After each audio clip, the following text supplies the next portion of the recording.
vaccinated right now, right away.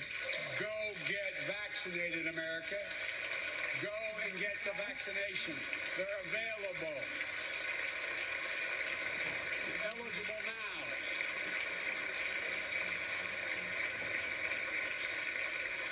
When I was sworn in on January 20th, less than 1% of the seniors in America were fully vaccinated against COVID-19.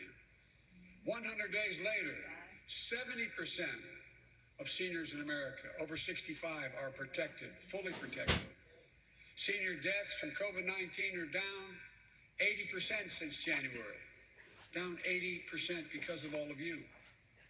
And more than half of all the adults in America have gotten at least one shot.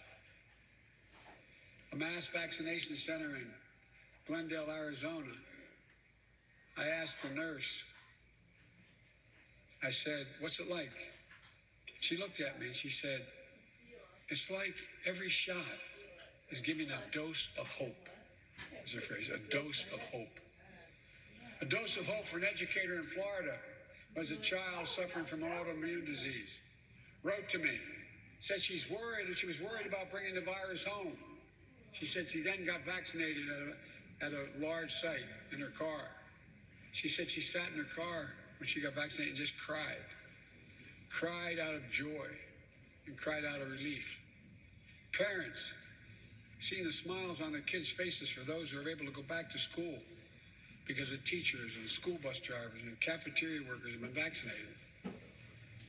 Grandparents, hugging their children and grandchildren instead of pressing hands against the window to say goodbye. It means everything. Those things mean everything. You know, there's still, you all know it, you know it better than any group of Americans. There's still more work to do to beat this virus. We can't let our guard down. But tonight, I can say, because of you, the American people, our progress these past 100 days against one of the worst pandemics in history has been one of the greatest logistical achievements this country's ever seen. What else? Don't forget to blame Trump for getting it started in the first place, though. He's the one who tried to spread it as far as he could. Democrats and Republicans. I'm sending $1,400 rescue checks to 85% of American households. We've already sent more than 160 million checks out the door. It's making a difference. You all know when you go home. For many people, it's making all the difference in the world.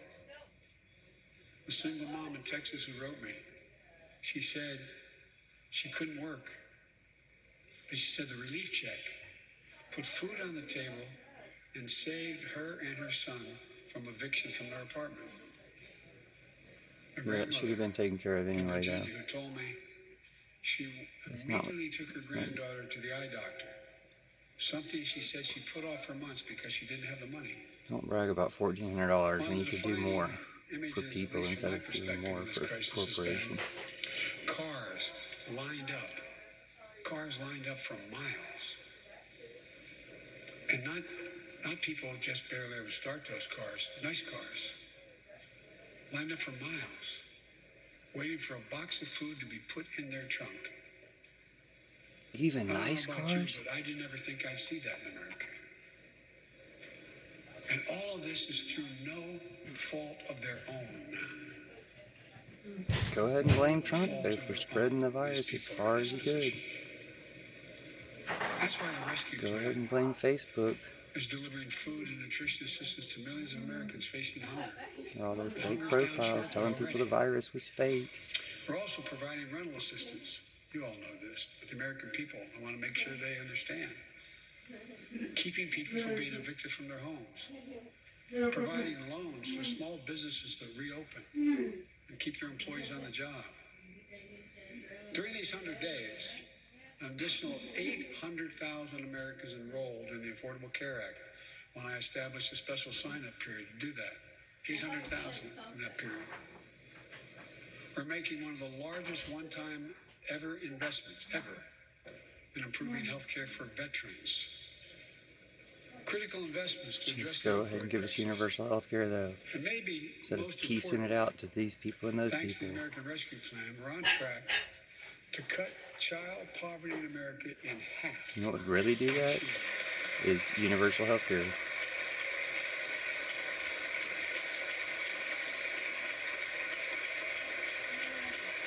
Gosh, Republicans can't stand up for cutting child poverty in half. That's sad. And in the process, while this was all going on, the economy created more than 1,300,000 new jobs in 100 days. I guess because Republicans More want jobs. child poverty. Terrible, terrible people.